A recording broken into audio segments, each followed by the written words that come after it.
الحمد لله نحمده ونستعينه ونستغفره ونؤمن به ونتوكل عليه ونعوذ بالله من شرور أنفسنا ومن سيئات أعمالنا من يهده الله فلا مضل له ومن يضلل فلا هادي له ونشهد أن لا إله إلا الله وحده لا شريك له ونشهد أن سيدنا وسندنا وحبيبنا ومولانا محمدا عبده ورسوله أما بعد فأعوذ بالله من الشيطان الرجيم بسم الله الرحمن الرحيم محمد رسول الله والذين معه أشداء على الكفار رحماء بينهم تراهم ركعا سجدا يبتغون فضلا من الله ورضوانا سيماهم في وجوههم من أثر السجود ذلك مثلهم في التوراة ومثلهم في الإنجيل كزرع أخرج شطأه فآزره فاستغلظ فاستوى على سوقه يعجب الزراع ليغيظ بهم الكفار وعد الله الذين آمنوا وعملوا الصالحات منهم مغفرة وأجرا عظيما صدق الله العظيم. قابل احترام دوستوں ویسے ساتھیوں، میں نے ابھی آپ حضرات کے سامنے قرآن کریم کی بڑی آیت کریمہ تلاوت کی، جس میں اللہ رب العزت نے حبیب جناب محمد رسول اللہ صلی اللہ علیہ وسلم کے صحابہ کا تذکرہ فرمایا کہ ہم نے اپنے نبی کو جو ساتھی اور جو صحابہ عطا فرمائے ان کے صفات کیا تھے، وہ کیسے تھے. اس لیے دو تین ہفتوں سے صحابہ کرام کی عظمت اور قربانی کے تعلق سے یہ گفتگو ہو رہی ہے. آج کی امت اس لیے کہ آج ہمارے پاس ایمان ہے، دین ہے. آج جو ہم اپنے آپ کو مسلمان کہتے ہیں، ہم تک دین پہنچنے میں بھی اس جماعت کا یعنی صحابہ کرام کی جماعت کا ایک بڑا کردار تھا. ان کا رول رہا دنیا کے اندر، دنیا کے چپے چپے میں ایمان کی دعوت پہنچنے میں نبی علیہ الصلوۃ والسلام کے صحابہ کا بڑا کردار ہوتا. لہذا قرآن کریم میں اسلام کی وہ بنیادی جماعت جن کے سامنے قرآن کریم کا نزول ہوا، جنہوں نے جناب محمد رسول اللہ صلی اللہ علیہ وسلم کی صحبت پائی، جنہوں نے ڈائریکٹ اللہ کے نبی علیہ السلام سے دین کو سیکھا،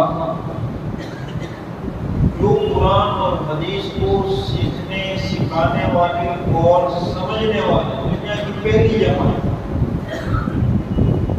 جس کو اللہ تعالیٰ نے بعد والوں کے لیے معیار قرار دیا. لہذا قیامت تک جو مسلمان آئیں گے، کوئی بھی مسلمان چاہے علمی اعتبار سے، ولایت کے اعتبار سے کتنے ہی بڑے مقام پر پہنچ جائیں، لیکن ایک ادنا صحابی کے بھی درجے کو نہیں پہنچ سکتے. آج دنیا میں کوئی یہ دعویٰ نہیں کر سکتا کہ میں قرآن اور حدیث کو، میں دین کو صحابہ کرام سے زیادہ سمجھ سکتا ہوں. آج بھی یہ دعویٰ نہیں کر سکتا، اس لیے کہ اللہ تعالیٰ نے ہمارے نبی کو جو صحابہ، جو ساتھی عطا فرمائے، ان کا کردار، ان کے اوصاف اور ان کی پاک بازی کو اللہ تعالیٰ نے قرآن کریم میں بیان فرما دیا، اور ان کے لیے اجر عظیم اور مغفرت اور ان کے لیے رضامندی کا پروانہ اللہ تعالیٰ نے خود دے دیا. اب ان سے افضل کوئی لوگ، کوئی شخص دنیا میں نہیں آ سکتا.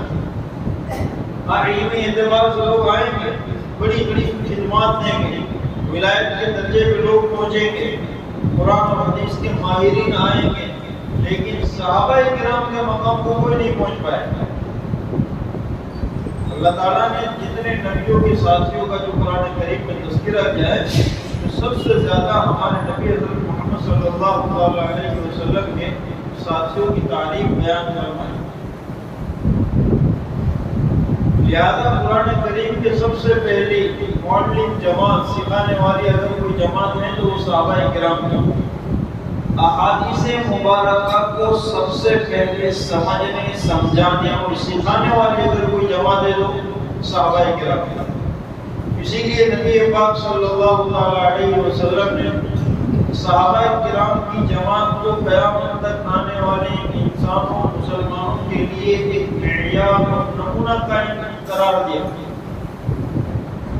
آپ نے فرمایا کہ یہود و نصارہ میں فرقے ہوئے، میری امت میں بھی ہوں گے، ان میں 71 72 ہوئے، میری امت میں 73 ہوں گے، لیکن ایک جماعت جنت میں جائے گی، کون؟ ما انا علیہ واصحابی، جس طریقے پر میں ہوں اور میرے صحابہ۔ نبی علیہ السلام نے صحابہ کو اپنے ساتھ رکھا ہے، یعنی اس کا کیا مطلب کہ میرے بعد بھی میرے صحابہ میرے ہی طریقے پر رہیں گے، طریقہ بدلیں گے نہیں اسلام کا۔ میرے بعد میرے صحابہ قرآن اور حدیث پر اسی طرح عمل کریں گے جس طرح انہوں نے خود سے سیکھا اور سمجھا ہے، اپنے طرف سے ان مفاہیم کو، ان مطلب کو بدلیں گے نہیں۔ لہذا ہمارے لیے اس میں سمجھ یہ ہے اس صحابہ کرام کی ہسٹری اور تاریخ۔ آج کا مسلمان جو یہ کہتا ہے کہ میں بھی قرآن اور حدیث پر عمل کرنا چاہتا ہوں،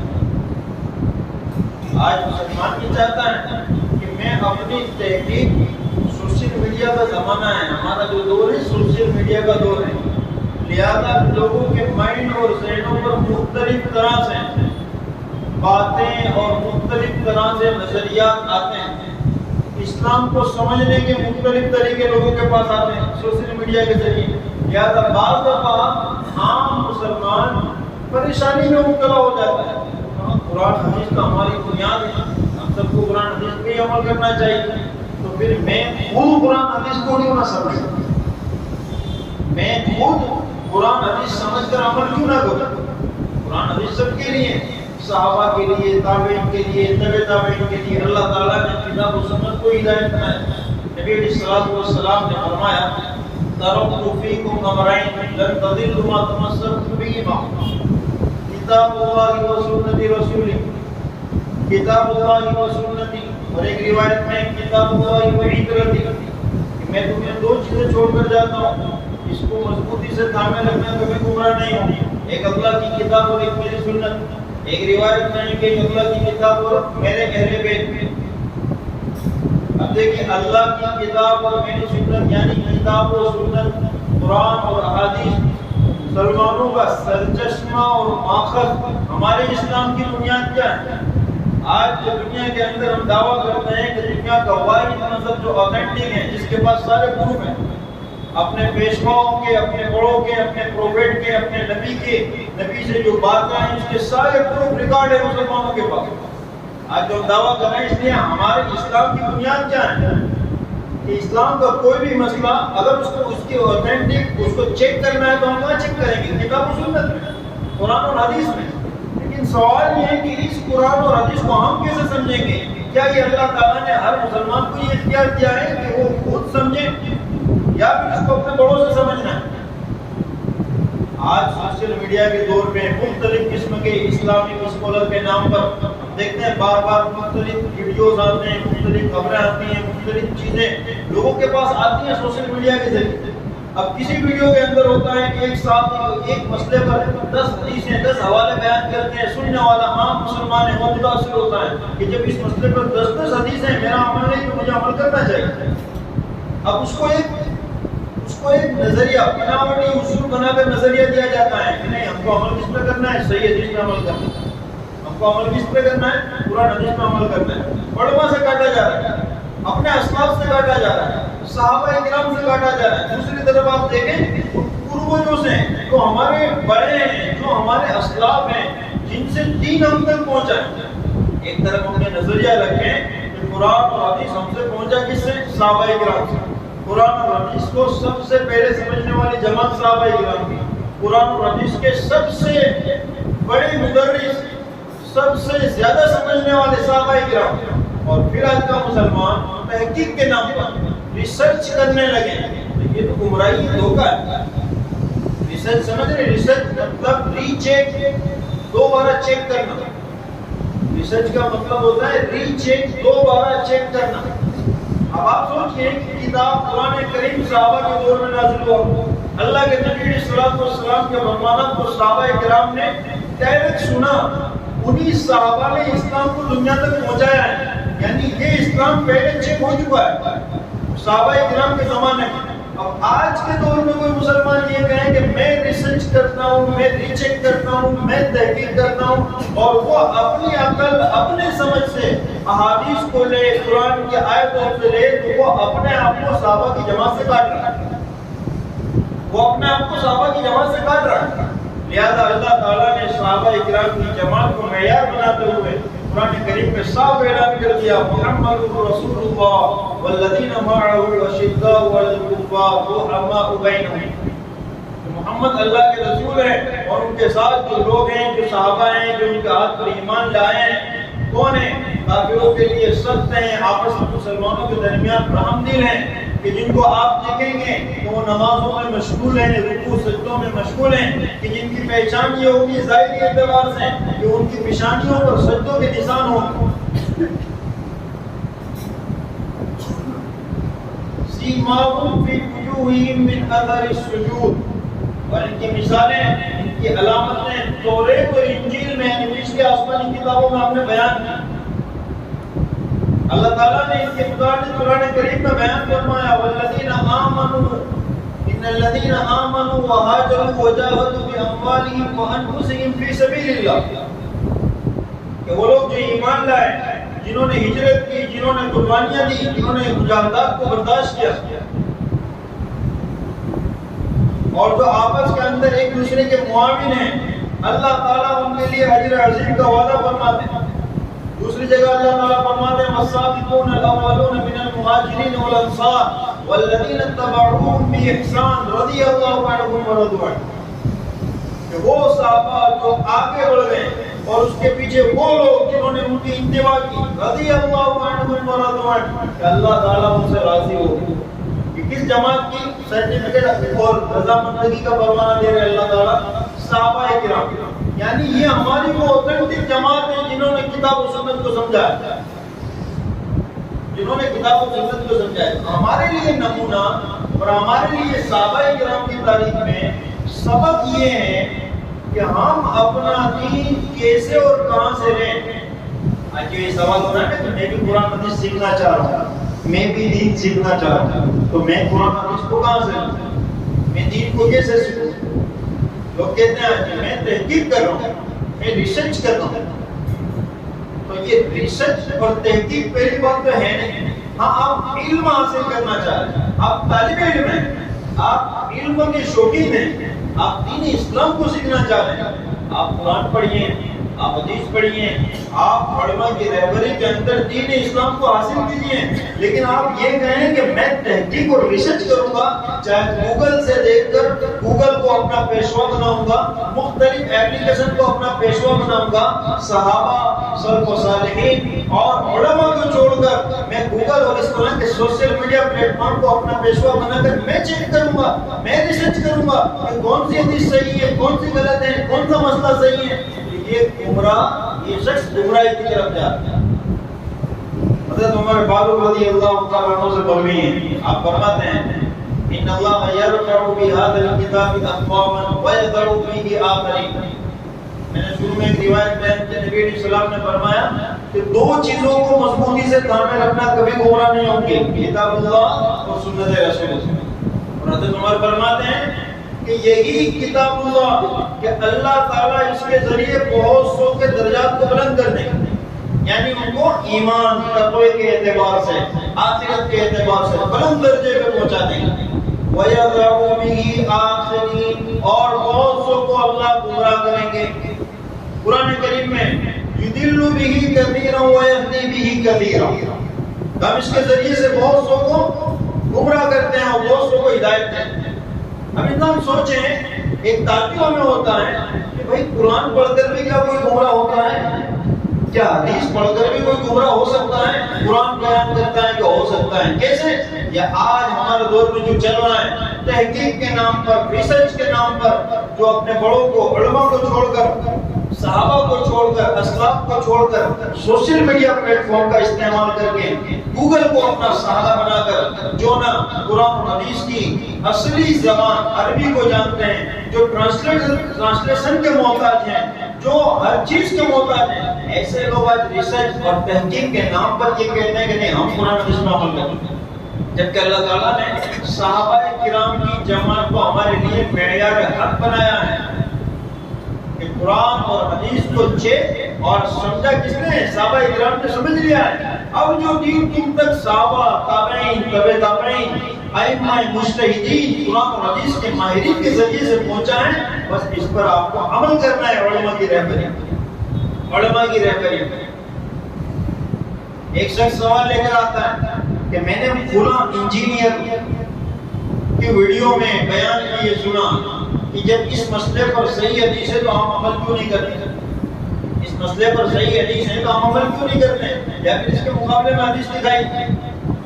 اب دیکھیے کہ آج کا نوجوان دین سیکھنے کے لیے کس سے متاثر ہو، کس سے سیکھ رہا ہے؟ انجینئر سے، وکیل سے. اب اس سے جب پوچھا جا رہا ہے کہ ٹھیک ہے کہ آپ نے اس انجینئر یا اس اسلامک، جو آج کل سوشل میڈیا پر اسلامک اسکالر بنے بیٹھے ہیں، ان کی ویڈیو آپ سنتے ہیں اور قرآن و حدیث کے لیبل کے نام پر جو آپ متاثر ہو جاتے ہیں، کہاں اس کی بات تو صحیح ہے. آپ اس کو جانتے ہیں بھائی، جس کے بعد جس سے ہم سنے ہیں اس کو جانتے ہیں؟ جانتا کوئی نہیں ہے. کہاں سے تعلیم حاصل کی ہے؟ نہیں جانتے. کتنا پڑھا ہے؟ عالم ہے یا نہیں جانتے. ہاں بس جانتے ہیں تو کیسے جانتے ہیں کہ مولانا صاحب اس کے تو لاکھوں فالوور ہیں. کیا ہیں؟ اس کے لاکھوں فالوور ہیں، دنیا میں لاکھوں لوگ سنتے ہیں. میرے دوستوں، دین سیکھنے کا یہ معیار نہیں ہے. ایک بات مناسب نہیں لیکن پھر بھی کہتے ہوئے چلوں کہ لاکھوں فالوور تو ڈانس کرنے والے، میوزک کرنے والے، دنیا کے لیے ڈرامہ اور تماشا بنانے والوں کے بھی ہیں.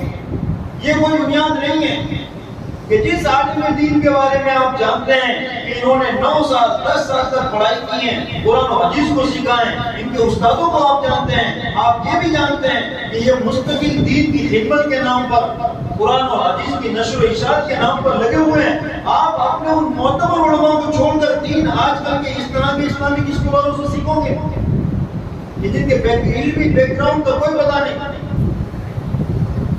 اسی کے بارے میں تو حضرت عمر رضی اللہ تعالیٰ عنہ کا یہ قول ہے کہ اسی کتاب کے ذریعے اللہ بہت سو کو بلند درجے پہ پہنچائے گا، اسی کتاب کے ذریعے اللہ تعالیٰ بہت سو کو نیچے اتارے گا.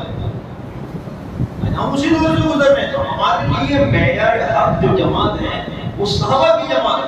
ہمارے لیے معیار حق جو جماعت ہے وہ صحابہ کی جماعت ہے.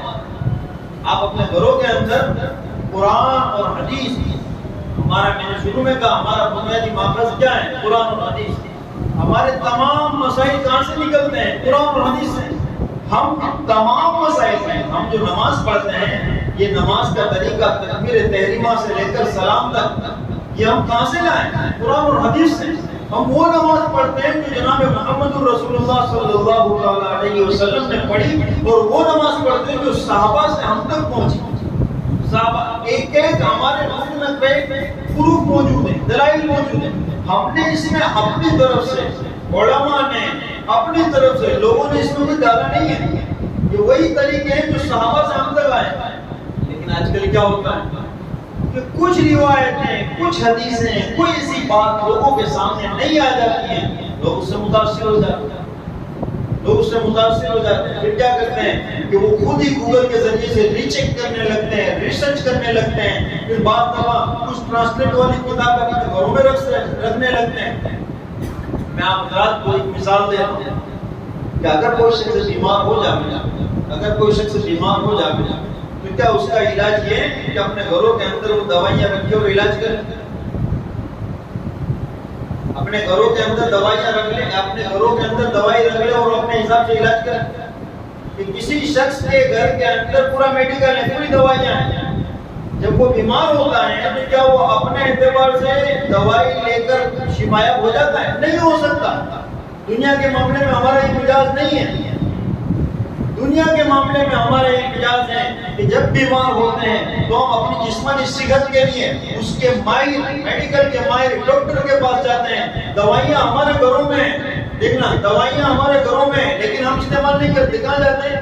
ڈاکٹر کے پاس. ڈاکٹر دوائی تجویز کرتا ہے اس کے مزاج کے اعتبار سے، اس کے جسم کی حرارت اور بردباری کے اعتبار سے ڈاکٹر دوائی تجویز کرتا ہے. اس کے بعد دوائی کا استعمال ہوتا ہے. اگر دوائیاں کسی شخص کے گھر کے اندر پوری کی پوری پڑی ہوں پھر بھی وہ شفایاب نہیں ہو سکتا، تو یہی قرآن اور حدیث جو ہمارے گھروں میں پڑا ہے، اگر کوئی شخص کہیں کہ میں خود پڑھوں گا، میں خود چیک کروں گا، نہ مجھے علماء کی ضرورت، نہ مجھے اس کے ماہرین کی ضرورت، نہ مجھے صحابہ کرام کے فہم اور سمجھ کی ضرورت، تو پھر کیا ہے؟ یہی کتاب و سنت اس کے حق میں ہدایت کی بجائے گمراہی.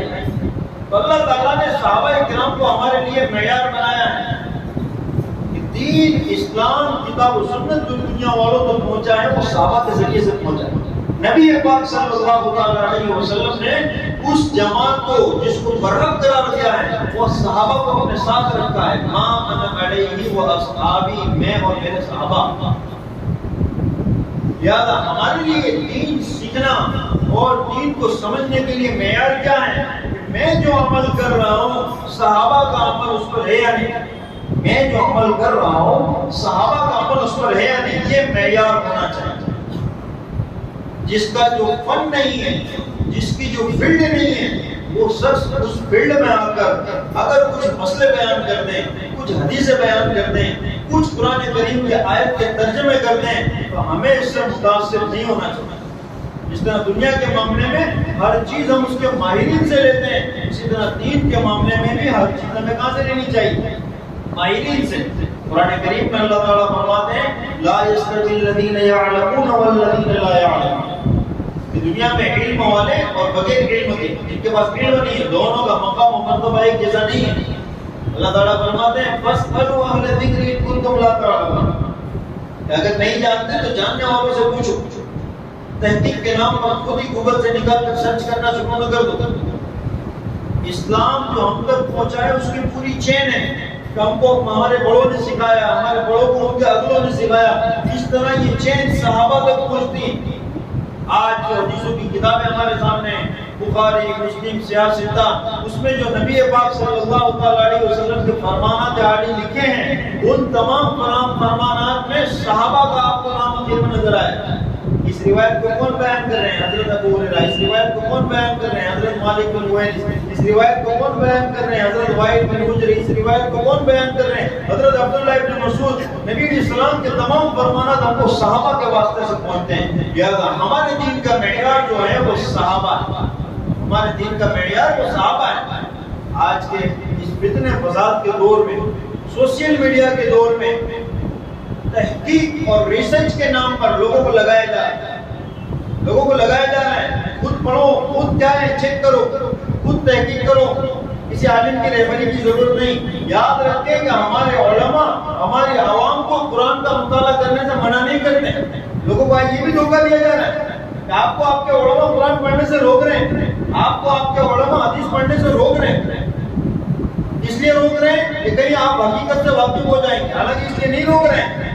ہمارے علماء جو کہہ رہے ہیں کہ آپ اگر قرآن کا مطالعہ کرنا چاہتے ہو اور چاہو، لیکن کس طرح؟ طالب علم بن کر، ریسرچ اور تحقیق کے نام پر نہیں، طالب علم بن کر کرو.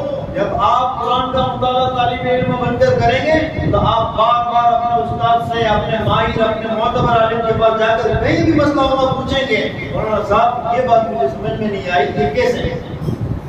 آپ خود نظریہ قائم نہیں کریں گے. نہیں، یہاں سے یہ مسئلہ نکل رہا ہے، اس حدیث سے یہ مسئلہ نکل رہا ہے، اس آیت کریمہ سے یہ مسئلہ نکل رہا ہے، میں نے فلاں میں سنا یہ صحیح ہے، یہ ضعیف ہے. یہ آپ ایسا نہیں کریں گے. جب آپ طالب علم بن کر قرآن کا مطالعہ کریں گے، حدیث کا مطالعہ کریں گے تو آپ کے علم میں اضافہ ہوگا. لیکن آپ ریسرچ کے نام پر، تحقیق کے نام پر جائیں گے تو پوری زندگی آپ کا جو حال ہے وہ شک اور شبہات نہیں آپ رہے. ہم نے کئی نوجوانوں کو دیکھا ہے جنہوں نے تحقیق کے نام پر اپنے مسلک بدل دیے، جنہوں نے تحقیق کے نام پر اپنے نمازوں کے طریقے بدل دیے، جنہوں نے ریسرچ کے نام پر اپنے بہت سے نظریات بدل دیے. ایسے ہی نوجوان جب معتبر علماء کے پاس آتے ہیں اور جب سوالات ہوتے ہیں تو کیا کہتے ہیں؟ ہم تو جاہل ہیں، ہم نہیں جانتے. آج ہم نے آپ سے ایک نئی بات سنی. اسی لیے کہتے ہیں کہ دین، اسلام، شریعت ماہرین سے لو، رہبر سے لو، جو قرآن کا طریقہ ہے، جو صحابہ کا طریقہ ہے. اگر آپ خود کچھ چیزیں سن کر یہ سمجھنے لگیں گے کہ نہیں یہ تو میں بھی کر سکتا ہوں، تو پھر جب آپ اس فیلڈ کے ماہرین کے پاس جائیں گے تو وہاں آپ کو اپنی جہالت کا اعتراف کرنا پڑے گا اور پھر آپ شک و شبہ میں رہیں گے. نہیں یہ تو نئی بات ہے. پھر آپ ریسرچ، پھر تحقیق، اسی میں زندگی گزرتی رہیں گی. اور یہ اللہ تعالیٰ کی جانب سے ایک پکڑ ہے کہ آدمی مسلمان اپنے دین پر معتمد، اپنے دین پر اسے بصیرت نہیں ہوگی. بار بار کنفیوز، جہاں کسی سے کچھ سنے گا کنفیوز، جہاں کسی سے کوئی نئی بات نہیں ہے سنے گا کنفیوز. لہٰذا ہم تک جو اسلام اور دین پہنچا ہے وہ چین سے پہنچا ہے، ہمارے اگلوں سے اس طرح پہنچا ہے. آپ اگلوں کو، صحابہ، تابعین، تبع تابعین کو چھوڑ کر اپنے دین کو مکمل نہیں کر سکتے. لہٰذا قرآن کریم میں اللہ نے جو صحابہ کے فضائل بیان فرمائے کہ ہمارے نبی علیہ السلام کے صحابہ کے ذریعے سے ہی ہم تک دین پہنچا ہے، کتاب و سنت پہنچا ہے. لہٰذا ہم صحابہ کے طریقوں کو چھوڑ کر نہیں جا سکتے. ایک بات ہے کہ میں اپنی بات کو ختم کرتا ہوں. نبی علیہ السلام نے فرمایا علیکم بسنتی و سنت الخلفاء الراشدین المہدیین. اے لوگوں، تم پر لازم ہے میری سنت پر عمل کرنا اور میرے خلفاء راشدین کی سنت پر عمل کرنا. دیکھیے نبی علیہ السلام نے خلفاء راشدین کے طریقے کو دین قرار دے دیا، صحابہ کے طریقے کو دین قرار دے دیا کہ تم پر لازم ہے میرے صحابہ کی، میرے خلفاء کی سنت اور طریقے پر عمل کرنا. ہمارے نبی علیہ السلام کے زمانے میں، دور نبوی میں، جمعہ کے دن ایک اذان ہوتی تھی. آج ہم دیکھ رہے ہیں جمعہ میں 2 اذان ہو رہی ہیں، ایک خطبے سے پہلے اور ایک تھوڑی اور وقت پہلے 2 اذانیں ہو رہی تھی. نبی علیہ السلام کے زمانے میں بخاری شریف کی روایت ایک اذان ہوا کرتی. خلفاء راشدین میں سے حضرت عثمان غنی رضی اللہ تعالیٰ عنہ کا زمانہ آیا تو حضرت عثمان غنی رضی اللہ تعالیٰ عنہ نے دوسری اذان کا سلسلہ شروع کیا. یہ اس لیے سلسلہ شروع کیا کہ اللہ تعالیٰ قرآن کریم میں فرماتے ہیں یا ایھا الذین آمنوا اذا نودی للصلاۃ من یوم الجمعۃ فاسعوا الی ذکر اللہ. اے ایمان والو، جب تمہیں جمعہ کے لیے پکارا جائے، بلایا جائے، دوڑ کر آؤ اور اپنے دنیاوی معاملات، کاروبار وغیرہ کو چھوڑ دو. یعنی اس کا حکم کیا ہے کہ اذان ہوتے ہی ہم پر لازم ہو جاتا ہے کہ ہم سب آئیں. حضرت عثمان غنی رضی اللہ تعالیٰ عنہ نے لوگوں کو واقف کرانے کے لیے یہ اعلان، یہ بات سب تک پہنچانے کے لیے جمعہ میں دوسری اذان کا سلسلہ شروع کرایا اور وہ ایک دور بلند جگہ پر جا کے دلوائی تاکہ مدینہ المنورہ میں سب کو پتہ چل جائے جمعہ شروع ہو چکا ہے، خطبہ شروع ہونے والا ہے، چلو مسجد کی طرف. اب جب خلیفہ راشد نے ایک طریقہ، ایک سنت ڈالی ہے تو اب یہ چیز ہمارے لیے کیا بن گئی؟ دین. اس لیے ہمارے نبی نے فرمایا تم پر لازم ہے میری سنت اور میرے خلفاء راشدین کی سنت. اب تحقیق اور ریسرچ کے نام پر جو آج کل ہمارے نوجوان جا رہے ہیں، ان کی تحقیق اور ریسرچ یہ ہوتی ہے ہم تو وہ دین لیں گے جو نبی علیہ السلام کے زمانے میں تھا، ہم وہ دین نہیں لیں گے جو صحابہ کے دور میں. میرے دوستو، یہ تحقیق اور ریسرچ کے نام پر نبی اور صحابہ کو الگ کر رہے ہیں. اب بتاؤ کہ جس کو قرآن دونوں کو ساتھ میں بیان کر رہا ہے، ہمارے نبی فرماتے ہیں مَا أَنَا عَلَيْهِ وَأَصْحَابِي، جو وہ لوگ حق پر ہوں گے جو میرے اور میرے صحابہ کے طریقے پر ہوں گے. اور آج کا ہمارا نوجوان تحقیق اور ریسرچ کے نام پر نبی اور صحابہ کے ہی طریقے کو الگ کر رہا ہے. اب اس کا نظریہ کیا ہے؟ اس لیے کہا جاتا ہے یُضِلُّ بِهِ كَثِيرًا وَيَهْدِي بِهِ كَثِيرًا، کہ اس طرح آپ ریسرچ اور تحقیق کر کے قرآن حدیث کو سمجھنے جائیں گے تو گمراہی کی طرف جائیں. ہمارے لیے یہ دوسری اذان کی سنت بخاری شریف کی حدیث ہے، یا اسی زمانے سے لے کر آج تک اہل سنت والجماعت کی مساجدوں میں، حرمین شریفین میں، تمام جگہوں پر جمعہ میں 2 اذان ہوتا ہے. لیکن تحقیق اور ریسرچ کے نام پر جو لوگ ہیں وہ ایک ہی اذان دیتے ہیں. لہذا میرے دوستو، ہمارے لیے صحابہ کی ہسٹری اور تاریخ میں سبق یہ ہے کہ ہمارا دین وہی ہونا چاہیے جو صحابہ سے ہم تک پہنچا. اللہ تعالیٰ ہم تمام کو صحابہ کرام کے نقش